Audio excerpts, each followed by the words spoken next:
చంద్రబాబు నాయుడు గారు అసలు నేను మిమ్మల్ని తిడదామని అనుకోవట్లేదు. కానీ ఇప్పుడు మీరు ఇచ్చిన స్టేట్మెంటు నా బ్లడ్ బాయిల్ అయిపోతుంది. దేవుడు మిమ్మల్ని క్షమించడు.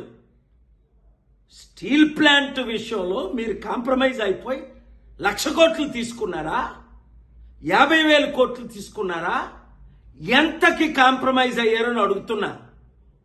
ఇప్పుడు మీరు అంటుంది ఏంటి? సెంటిమెంట్ అని అనకండి, మనకెవరు సపోర్ట్ చేయరు అంటే అర్థం ఏంటి? ఎత్తుకెళ్ళిపోవడమేనా మోదీ గవర్నమెంట్? అదానీలకి అంబానీలకి అమ్మేయడమేనా? 8,00,000 కోట్ల విలువైన స్టీల్ ప్లాంట్ని మీ 3 పార్టీలు అమ్మిస్తే ఏప్రిల్ 25ని ఏపీ హైకోర్టుకి వెళ్ళి జడ్జి శేషయ్య గారు ముందు ఆర్గ్యూ చేసి స్టేటస్ కో తీసుకొచ్చాను అమ్మకుంటా.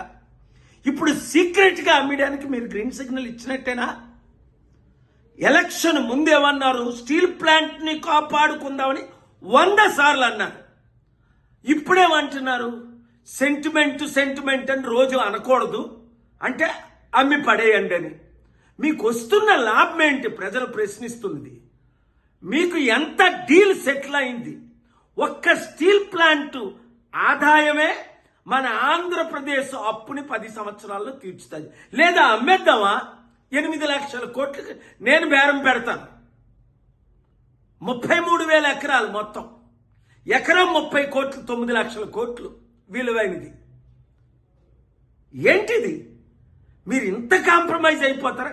ఈ వయసులో మీ డబ్బుడు అమ్ముడుపోయారా?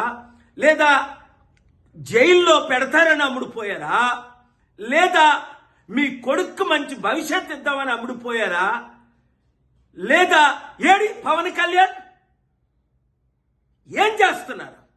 ఎంతకాలం మా విశాఖ ప్రజల్ని మీరు మోసం చేస్తారు? అంటే విశాఖపట్నాన్ని ప్రేమ లేక, మీరు రాయలసీమలో పుట్టి పెరిగినందుక? నాకు ఊహకు అతీతంగా ఉంది. నేను ప్రార్థిస్తాను, మీడియా మిత్రులారా, ప్రతి తెలుగువాడికి ఈ వీడియో చేరినంత వరకు దీన్ని పబ్లిష్ చేయండి, వైరల్ చేయండి. చాలా సీరియస్ అయిపోయింది.